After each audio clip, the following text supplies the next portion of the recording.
말씀을 가지고 예수가 필요한 자, 예수가 필요한 자라는 제목으로 하나님 말씀 전하도록 하겠습니다. 우리가 쇼핑이나 장을 볼 때 마트나 시장 같은 곳을 갑니다. 가서 무엇을 구매할지 메모를 해서 또는 생각을 하고 장을 보면 어떻습니까? 딱 그것만 구매해서 옵니다. 근데 장 보러 가야지, 장을 좀 봐야겠다라고 생각하고 그냥 마트나 시장을 가면 어떻습니까? 생각하지도 않았던 물건들을 사올 때가 있다라는 사실입니다. 얼마 전에 제 아내가 평소보다 많은 양을 장을 보고 온 것입니다. 그래서 아내에게 물었습니다. 왜 이렇게 많이 사왔어? 라고 물으니까 아내가 이렇게 말합니다. 오늘 마트 전 품목이 세일을 하더라. 무슨 말입니까? 세일을 하고 있어서 안 사도 되는 것까지 사왔다라는 말이지요. 그런데 이런 모습이 제 아내에게만 있는 것이 아니라 저에게도 있고 아마 여러분들에게도 그런 모습이 있을 것입니다. 저는 개인적으로 다이소라는 업소를 굉장히 좋아합니다. 여러분들 그렇지 않습니까? 왜 이 다이소를 좋아합니까? 싸거든요. 제일 비싸봐야 얼마입니까? 5,000원. 여러분 우리가 백화점 가면 제일 싸도 그렇지 않습니까? 만 원부터 시작하지 않습니까? 근데 다이소는 제일 비싸봐야 5,000원입니다. 그래서 저는 종종 이 다이소를 찾아가는데 제가 집에서 다이소를 갔다 오겠다라고 하면 저희 아이들이 다 따라 붙습니다. 저희 집에는 4명의 아이들이 있는데요. 이 4명의 아이들이 다 따라가겠다고 이야기합니다. 왜냐하면 아빠 따라가면 자기 돈 없어도 아빠가 뭔가를 다 사줄 것이라는 믿음과 신뢰를 가지고 같이 따라가고서 필요 없는 것까지 다 사올 때가 있습니다. 물론 이제 제 아내는 왜 그렇게 쓸데없는 돈을 쓰느냐라고 이야기하면서 저를 구박하지만 단 몇천 원 가지고 아이들이 흡족해 할 수 있다면 그것도 좀 괜찮은 것 같지 않습니까? 그렇게 다이소에서 아이들을 데리고 여러 가지 필요한 것들 챙겨서 사와서 집에 가서 풀어보면 어떻습니까? 필요 없는 것들도 있더란 것입니다. 필요 없는 물건이나 음식은 억지로 사용하거나 먹으면 되는데 필요하지 않는 사람은 어떨까요? 사실 우리의 관념 속에는 필요 없는 사람은 없다라는 생각을 다 합니다. 하지만 뉴스를 볼 때 큰 범죄를 저지르고 사람으로서 하면 안 되는 그런 중죄를 지은 그런 사람을 보면 여러분 어떤 생각을 하십니까? 저런 사람은 없어졌으면 좋겠어 와 같은 그런 생각을 하지 않습니까? 오늘 말씀을 보시면 많은 사람들 사이에서 저런 사람은 없었으면 좋겠어 라고 생각되는 사람이 나옵니다. 그래서 많은 사람들이 그 사람을 꺼려하고 기피합니다. 하지만 예수님은 오히려 그 사람을 찾아가시고 그를 부르셨다라는 사실입니다. 함께 오늘 말씀을 통하여서 주님이 어떤 사람을 부르시고 찾으시는지 또 어떤 사람에게 예수님이 필요한지 오늘 본문 말씀을 통해서 함께 살펴볼 수 있기를 소망합니다. 예수님이 이 땅에 성육신 하신 이유가 있습니다. 그것은 죄인을 불러서 천국 백성 삼으시기 위함입니다. 그래서 예수님의 사역을 보면 늘 천국 복음을 전파하시고 가르치시고 치유하시면서 천국이 이 땅에서 경험할 수 있도록 수많은 이적과 표적들을 나타내셨습니다. 오늘 본문도 이렇게 시작하고 있습니다. 예수께서 그들을 가르치시니라. 무엇을 가르치셨겠습니까? 하나님의 나라, 그리고 그 나라를 어떻게 우리가 소유할 것인지에 대해서 예수님은 가르치셨다라는 사실입니다. 수많은 표적과 이적들을 통하여서 예수님은 천국을 이 땅에서 간접적으로 경험하게 하셨고 그 시대의 종교 지도자들처럼 하나님의 말씀을 곡해하지 않으며 가르치시니 많은 사람들이 예수님께 듣고 배우려고 모여들었습니다. 예수님은 그런 당신께 나오는 자들을 결코 거절하지 않으십니다. 그들에게 더 풍성하게 하나님의 나라를 가르치시고 전파하셨습니다. 그렇게 하나님의 나라를 가르치시고 전파하시면서 예수님은 한 곳에 오래 머무시기보다는 자주 이동하시면서 하나님의 나라를 전파하시고 가르치십니다. 오늘 본문에서도 예수님은 바닷가에서 하나님의 나라를 가르치셨다라고 성경 기록합니다. 그리고 길을 가시다가 알페오의 아들 레위가 세관에 앉아 있는 것을 보게 되었습니다. 자, 여기서 예수님이 길을 가시다가 우연히 레위가 세관에 앉으신 것을 본 것일까요? 아닙니다. 예수님은 천국에 합당한 사람, 곧 이후에 마태라는 이름으로 주님의 제자가 될 세리 레위를 만나시기 위해서 일부러 그곳으로 걸음을 옮기셨고 또 그를 집중하여 보셨습니다. 다시 말해서 예수님은 당시 모든 유대인들의 생각에 필요 없는 존재, 있으나 마나하는 사람, 그런 세리를 찾아가셨고 집중하십니다. 여러분, 당시 세리라는 직업은 그 직업이 주는 부정적인 이미지는 우리가 삭개오 이야기를 통해서 너무나 잘 알고 있습니다.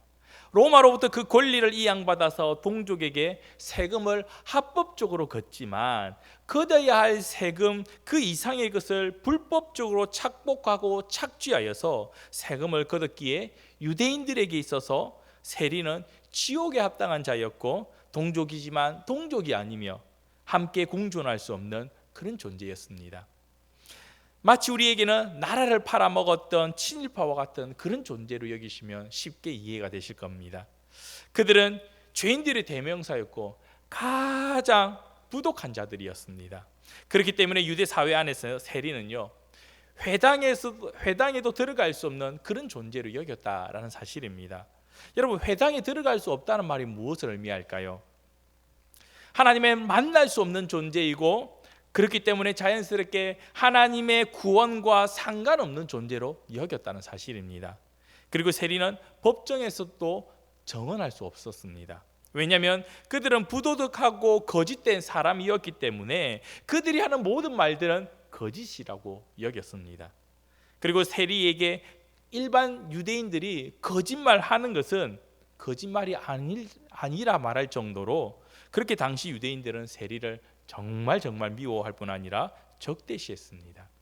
그런 세리 레위를 예수님이 오늘 말씀에서 찾아가십니다. 오늘 본문 14절 말씀입니다. 또 지나가시다가 알페오의 아들 레위가 세관에 앉아 있는 것을 보시고 그에게 이르시되 나를 따르라 하시니 일어나 따르니라. 보통 사람들 같으면 세관에 세리가 있는 것을 알지만 사실 눈길도 주지 않습니다. 일부러 피합니다. 하지만 예수님은 그를 바라보셨습니다. 더 정확하게 말하면 그를 주목하여 보셨습니다. 관심을 가지시고 주의 깊게 살피셨다는 사실입니다. 왜 그렇게 주님은 모든 사람들이 싫어하는, 경멸하는 그런 세리 레위를 주목하셨을까요? 그것은 비록 지금은 많은 사람이 경멸하는 그런 존재이지만 앞으로 주님을 따르는 제자가 되어 하나님 나라에 합당한 존재로 변화될 천국 백성으로 바라보셨기 때문입니다. 우리는 사실 지금까지 모습이나 지금 당장 나타나는 모습에 집중할 때가 많습니다. 그래서 그런 모습을 근거로 서로를 판단하고 지적합니다. 하지만 우리 주님은 그렇지 않으십니다. 지금까지 어떤 모습으로 살아왔고 지금 나타난 모습이 경멸의 대상이라 할지라도 주님은 앞으로 그가 어떻게 변화될 것을 바라보시고 집중하신다는 사실입니다. 그래서 세리였던 그 레위를 향하여 주님은 이렇게 말씀하십니다. 나를 따르라. 여러분, 만일에 여러분들이 친구를 삼고 제자를 삼는다면 사람들이 싫어하는 사람을 제자나 친구로 삼고 싶겠습니까? 아니면 누구나 인정할 만한 그런 멋지고 아름답고 귀한 사람을 친구나 제자로 삼겠습니까? 후자이지 않겠습니까? 그러나 주님은 그렇지 않다는 것입니다. 예수님의 이 부름은요, 그냥 단순한 부름이 아닙니다. 왜냐하면 지금까지 가치 없고 의미 없으며 존재 자체가 민폐였던 그런 인생에게 새로운 가치와 의미를 부여하여서 하나님의 나라에 합당한 자로서의 부름이기 때문에 이 주님의 부름은 참 귀한 부름입니다. 한 번도 자신을 향하여 그렇게 생각하고 불러준 사람이 없었습니다. 여러분, 세리 레위에게 주님의 이 부름이 얼마나 큰 감격이고 감동이었겠습니까? 얼마나 영광스럽겠습니까? 여러분, 우리도 처음 예수님을 만났을 때 그 감격을 여러분 기억하십니까? 그래도 나 정도면 괜찮지 하며 자화자찬하고 그렇게 살았던 우리의 인생이었습니다. 그러나 우리의 인생의 실존은 죄 가운데 죽을 수밖에 없고 아무 소망 없는 것이 바로 우리의 인생이고 우리의 실존 모습이라는 사실입니다. 그런 우리를 주님은 부정하지 않으시고 있는 그대로를 용납하사 받아주셨던 그 은혜와 사랑을 여러분 아마 기억하실 것입니다.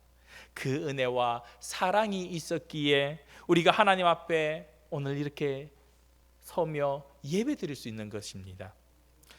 세리 레위도 마찬가지입니다. 찾아오셔서 새롭게 의미를 부여해 주시고 가치 있는 존재로 불러주시니 주님의 그 부르심 앞에 아멘으로 화답하며 주님을 따르기 시작합니다. 그런데 여기서 레위가 세리라는 직을 버려두고 예수님을 따른 것은 일반 다른 제자들과 조금 결이 틀립니다. 여러분, 예수님의 제자 가운데 베드로나 요한 같은 친구들의 직업이 무엇이었습니까? 어부였지 않습니까?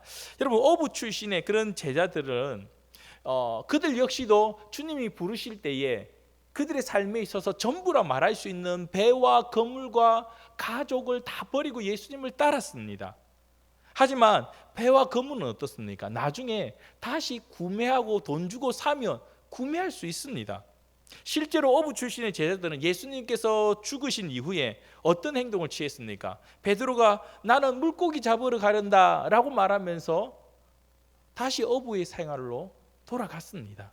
하지만 세리라는 직업은요, 그 당시 많은 사람들이 지탄을 받고 경멸하는 그런 직업이었지만 쉽게 돈을 벌 수 있고 부자가 될 수 있는 지름길이었기 때문에 그 자리를 얻기 위해서 엄청난 뇌물과 오랜 시간을 기다려야 겨우 얻을 수 있는 자리가 세리라는 자리입니다. 그래서 세리 레위가 오늘 말씀에서 모든 것을 버려두고 떠났다는 것은요, 이제 다시는 그 자리로 돌아갈 수 없음을 의미하는 것입니다. 그렇기 때문에 세리 레위가 예수님의 부름에 반응하고 응답한 것은 정말 그는 모든 것을 다 버리고 주님을 따랐다는 그런 의미입니다. 여러분, 우리도 교회에 나와서 예수님을 믿고 천국 백성 되면서 세상의 여러 모습들을 포기하고 내려놓은 것들이 있을 것입니다. 그리고 이제는 그것을 쳐다보지 않고 오직 주님만 바라보며 살고 계시는 줄 알고 있습니다. 그런 여러분에게 저는 이런 응원을 해드리고 싶습니다. 잘 하셨습니다. 그리고 그만한 가치가 있고 의미가 있는 일이었습니다. 왜냐하면요, 예수 그리스도는, 그리고 예수 그리스도께서 우리에게 약속하셨던 그 하나님의 나라는 우리가 선택하고 우리가 얻을 수 있는 이 세상에서 가장 값지고 귀한 것이기 때문에 그렇습니다. 이 분명한 사실을 믿음으로 연합할 수 있는 그런 저와 여러분의 모습이 될 수 있기를 간절히 소망합니다. 세리 레위는 예수님께서 자신을 용납하시고 받아주시며 또 부르셨다는 그 사실에 너무 기뻐서 그는 그가 알고 있는 모든 사람을 초대하여 만찬을 베풀었습니다. 여러분, 여기서 세리 레위가 알고 있는 모든 사람은 어떤 사람일까요? 자신과 비슷한 부류의 사람입니다. 세리이겠죠. 죄인이겠죠. 다른 사람들이, 일반적인 유대인들이 싫어하는 사람들. 여러분, 세리는 자신과 교제할 수 있는 사람이 자신과 비슷한 사람밖에 없었습니다. 그렇기 때문에 그가 부를 수 있는 이 만찬의 손님들은요, 자신과 똑같은 죄인들이었다는 사실입니다. 오늘 본문 15절과 16절 말씀입니다. 제가 읽습니다. 그의 집에 앉아 잡수실 때에 많은 세리와 죄인들이 예수와 그의 제자들과 함께 앉았으니 이는 그러한 사람들이 많이 있어서 예수를 따름이러라. 바리새인의 서기관들이 예수께서 죄인 및 세리들과 함께 잡수시는 것을 보고 그의 제자들에게 이르되 어찌하여 세리 및 죄인들과 함께 먹는가? 여러분, 우리가 조금 전에 읽었던 이 15절과 16절 말씀에서 세 번이나 반복해서 나오는 내용이 하나 있습니다. 그것은 바로 세리와 죄인들이라는 사실입니다. 그냥 그들이라고 표현해도 되는데 마가는 왜 계속 세리와 죄인들임을 강조하는 것일까요?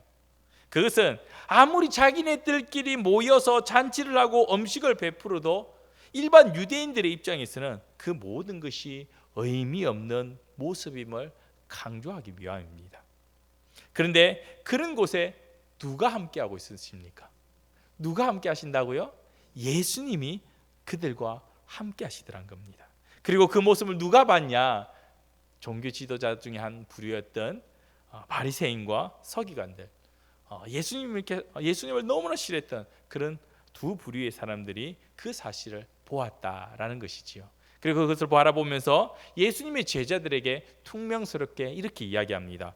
어째서 너희 선생은 세리와 죄인들과 함께 먹고 마시느냐? 다시 말해서 지금 너희 선생이 하는 일은 옳지 않다, 틀렸다, 바르지 않는 모습이다 라는 것을 강조하는 것입니다. 유대 사회에서 죄인은요, 부정한 사람으로 취급받았습니다. 부정한 사람은 그와 교제하고 그가 다니는 모든 물건과 사람을 부정하게 만든다라고 생각하고 믿어왔습니다. 그래서 더더욱 바리새인과 서기관들은 제자들에게 오늘 본문의 내용처럼 그렇게 이야기할 수밖에 없었습니다. 너희 선생은 그래도 하나님의 나라를 증거하고 하나님의 사람이라고 이야기하면서 어째서 죄인들과 세리들과 함께하는 것이냐? 옳지 않다, 바르지 않다라고 이야기하는 것이죠. 실제로 구전율법을 기록하고 있는 미시나라는 토라를 보면요, 세리가 내는 헌금은 받지 말고 세리를 집에 들여서도 안 된다고 기록하고 있습니다. 그 이유는 세리가 부정하기 때문에 그의 헌금도 부정하고 그 자신도 부정하기 때문에 그와 교제하고 그를 내 집으로 들이면 그 집 자체가 모두 부정하게 만든다고 토라에서 기록하고 있습니다. 그런데 여러분, 부정한 것을 만지거나 닿으면 레위기에 의하면 실제로 그렇게 부정해지지만 부정해지지 않는 것이 단 한 가지가 있습니다. 여러분, 그것이 무엇인지 아십니까? 바로 성물입니다. 성물은 매일 희생의 피로 정결하는 작업을 거칩니다. 그래서 부정한 것을 오히려 정결케 하는 능력이 있습니다. 그런데 예수님은 어떻습니까? 그 보혈의 주체이십니다.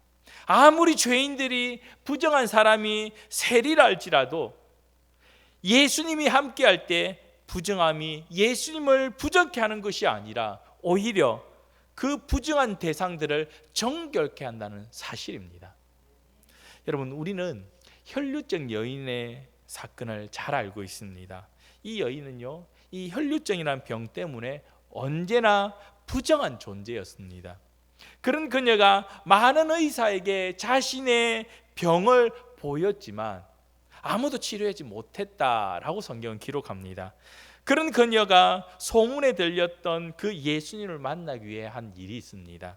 그것은 예수님을 둘러싸고 있는 많은 사람을 비집고 들어가야 하는 일입니다. 여러분, 그런데 이 사실이 밝혀지면요, 이 여인은 많은 사람을 부정하게 만들었기 때문에 그 자리에서 돌맞아 죽을 수도 있습니다. 한번 생각해 보시기 바랍니다. 예수님 주위에는 항상 많은 사람들이 모였다라고 성경 여기저기서 기록하고 있습니다. 그러면 그 예수님을 만나기 위해서는 많은 사람을 비집어야 되는데 손대지 않고 닿이지 않고 비집고 들어갈 수 있겠습니까? 불가능합니다. 많은 사람을 만졌고 많은 사람을 부정케 만들었다는 사실입니다. 여러분, 유대인 사회에서는 부정한 사람은요, 스스로의 부정함을 알려야 했습니다. 그래서 나병 환자 같은 경우는요, 성경에서 기록하기를 자신의 윗입술을 가리고 나는 부정하다, 나는 부정하다 라고 외치라고 되어 있습니다. 그래서 나는 부정하기 때문에 사람들이 나를 가까이 하지 못하게 막았고 나 때문에 다른 사람이 부정하게 만드는 일을 만들지 말도록 그렇게 만들었습니다. 근데 이 여인은 어떻습니까? 자신의 부정함을 숨기고 많은 사람을 비집고 예수님께 나아가 예수님의 옷자락을 만졌다라는 사실입니다. 왜요? 내가 예수님의 옷자락만 만진다 할지라도 예수님은 나의 병을, 나를 온전케, 나의 그 부정함을 정결케 하실 수 있다고 믿었기 때문입니다.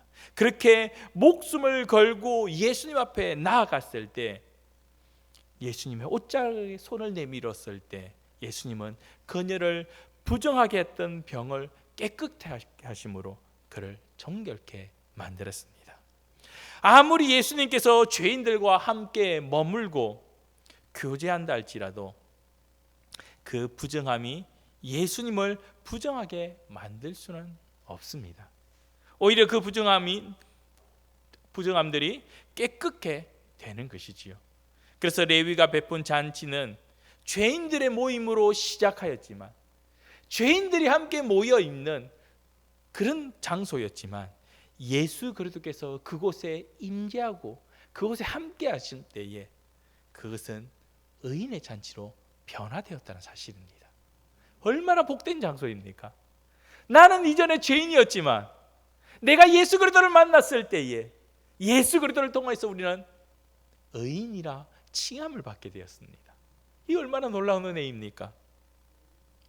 그러나 예수님이 구약에서 약속하신 메시아임을 인정하지 않고 알지 못하는 종교 지도자들, 바리새인과 서기관들은 이런 사실을 알 턱이 없는 것이지요. 그래서 그들의 눈에는 단순히 변함없는 죄인들과 함께 있는 죄인들로밖에 보이지 않았습니다. 예수님 또한 이제 부정하게 되었고 죄인으로 여겨진 것입니다. 그러자 예수님께서는 바리새인들과 서기관들이 당신이 이 땅에 오신 이유에 대해서 비유로 들어 말씀하십니다. 17절 말씀입니다. 예수께서 들으시고 그들에게 이르시되 건강한 자에게는 의사가 쓸데없고 병든 자에게라야 쓸데있느니라. 나는 의인을 부르러 온 것이 아니요 죄인을 부르러 왔노라 하시니라. 아멘. 참으로 우문현답이지 않습니까? 지금 우리나라는 의사들의 단체 행동으로 인하여서 의료 대난을 겪고 있습니다. 의사들과 전공의들이 단체 행동을 하며 병원에서 이탈하고 지금 그런 상태에 있는 것이지요.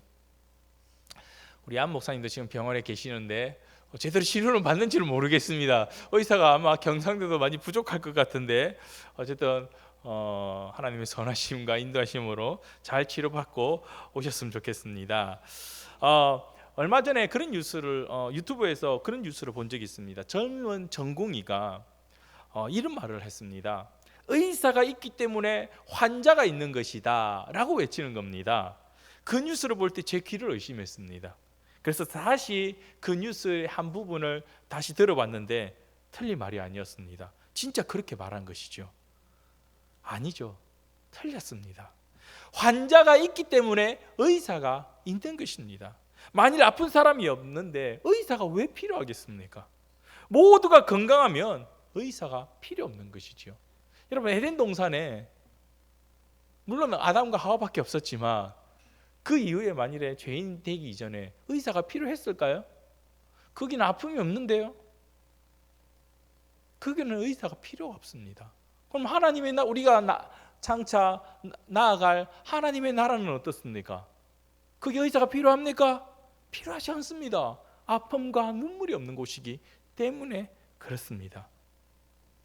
의사는 병든 자에게만 쓸데있습니다. 물론 우리 가운데도 몸이 불편하신 분, 비가 오면 무릎과 허리와 여기저기가 쑤시고 시큰거리는 분들이 계실 겁니다. 물론 그런 분들에게 의사가 필요하지요. 만일 근데 우리가 다 건강하다면, 다 청춘이라면 어떻습니까? 의사가 필요 없는 것이지요. 예수님은 이렇게 말씀하시고 또 이어서 말씀하십니다. 나는 의로운 자를 부르러 온 것이 아니라 죄인을 부르러 왔노라. 예수님이 우리에게 오신 것은 우리가 죄인이기 때문에 우리에게 오신 것입니다. 우리가 의인이었다면 예수님 우리에게 찾아오실 필요가 없습니다. 예수님 시대만 하더라도 종교 지도자들은 스스로를 의인이라 여겼습니다. 왜냐하면 자신들은 하나님의 말씀, 하나님의 율법을 빠짐없이 잘 지키고 있다고 스스로 생각했기 때문입니다. 그러나 성경은 뭐라고 우리에게 이야기하고 있습니까? 로마서 3장 10절 말씀을 보니까 이렇게 기록합니다. 기록된 바 의인은 없나니 하나도 없으며. 여러분, 우리 가운데 스스로 구원할 수 있는 의인은 단 한 명도 없습니다. 내가 아무리 의로운 행동을 많이 하고 착한 일을 많이 한다 할지라도 그 행동이 우리를 의롭게 만들 수 없다는 사실입니다. 우리는 태어남과 동시에 죄인입니다. 우리 스스로 구원할 수 없는, 우리 스스로 의롭게 될 수 없는 그런 죄인이라는 사실입니다. 사실 예수님은 모든 사람에게 필요한 존재입니다. 그런데 지금 바리새인과 서기관들은 스스로의 의로움을 나타내고 의인이라 칭하기 때문에, 그렇게 생각하기 때문에 예수님을 거절하고 배척합니다. 뿐만 아니라 예수님을 다른 죄인들과 같은 부류로 바라보고 있습니다. 이 얼마나 어리석은 모습입니까? 사천 오누리 교회 성도 여러분, 스스로 의인이라 생각하고 우리의 죄인된 실존을 볼 수 없고 또 그 사실을 깨달을 수 없으면 우리는 결코 주님을 만날 수 없습니다. 하지만 반대로 주님, 저는 죄인입니다, 나를 불쌍히 여기소서라고 고백하는 자들에게는 주님이 친히 찾아오시고 그들을 만나주신다는 사실입니다. 여러분, 우리의 신앙에는 듣고 배워왔던 지식을 근거로 하는 학습된 신앙이 있는가 하면 또 성령의 조명하심으로 인하여서 예수 그리스도를 나의 구주로 인정하고 고백하는 고백되어지는 신앙이 있습니다. 우리 중고등학생들, 중2병 친구들, 보통 이 친구들이 학습된 신앙을 가지고 있습니다. 유초등부 때부터 끊임없이 하나님의 말씀을 들었습니다. 하나님의 말씀을 모르는 것이 아닙니다. 그런데 그 말씀이 인격적으로 받아들이지 않았기 때문에 그 말씀이 믿어지지가 않습니다. 알고는 있지만 언제 부딪힙니까? 이성으로 용납되지 않는 부분들. 예수님께서 물 위를 걸으셨다더라, 모세를 통하여 하나님께서 물을 가르셨다더라, 예수님께서 죽은 자를 살리셨다더라, 이 사실이 믿어지지가 않습니다. 내 이성으로 내 생각과 충돌이 일어나기 때문입니다. 그건 온전한 신앙이 아니지요. 그런데 어느 순간 성경에 나타난 모든 사건들과 말씀들이 믿어지는 시간이 옵니다. 그 이유에는 내가 죄인이고 죄인이기 때문에 그 죄의 문제를 해결해 주실 주체 되시는 예수 그리스도를 찾게 되고, 예수 그리스도를 통해서 내가 하나님의 나라에 합당한 자로 고백하게 된다는 사실입니다. 그렇게 우리는 모두 주님 앞에서 스스로가 죄인임을 늘 인정해야 합니다. 여러분, 누가 하나님의 나라에 합당합니까? 누가 예수님이 필요한 인생입니까? 바로 스스로 죄인임을 인정하고 하나님의 은혜와 긍휼을 구하는 자입니다. 이 사실은 과거 내가 예수님을 만났을 때에 단 한 번의 사건으로 완성되는 것이 아닙니다. 매 순간 스스로 내가 죄인임을 인정하고 하나님의 은혜가 필요한 존재임을 고백하며 하나님 앞에 서야 한다는 사실입니다. 만일 어제 내가 이 고백을 했다면 오늘도 우리는 동일한 고백으로 하나님 앞에 서야 합니다. 사랑하는 사천 온누리 교회 성도 여러분, 여러분은 하나님의 나라에 합당한 자가 맞습니까? 스스로 죄인임을 인정하며 오늘도 나의 의가 아니라 예수 그리스도의 전적인 은혜와 공로로 오늘 이 자리에 서셨습니까? 먼저 이 모든 사실을 믿음으로 인정하고 고백할 수 있기를 바랍니다. 여러분, 이 사실을 믿음으로 인정하고 고백하는 것은 결코 부끄러운 것이 아닙니다. 왜냐하면 사실이기 때문입니다.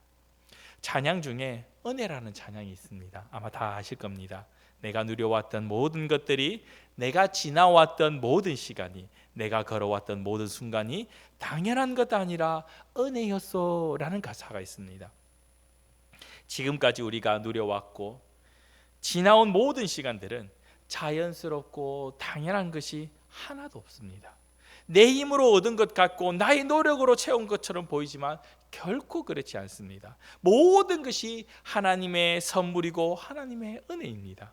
그리고 그 은혜와 선물 중 가장 큰 은혜와 선물은 죄인된 우리를 찾아오셔서 부르시고 의미를 부여하사 죄인이었지만 의인으로 칭하시는 바로 예수 그리스도가 하나님께서 보내주신 가장 큰 은혜요 선물임을 여러분 믿음으로 연합할 수 있기를 축복합니다. 우리는 예수 그리스도를 통하여 온전해집니다. 예수 그리스도를 통하여 의인이라 칭함을 받습니다. 예수 그리스도를 통하여 영원한 본향 하나님의 품으로 돌아갈 수 있습니다.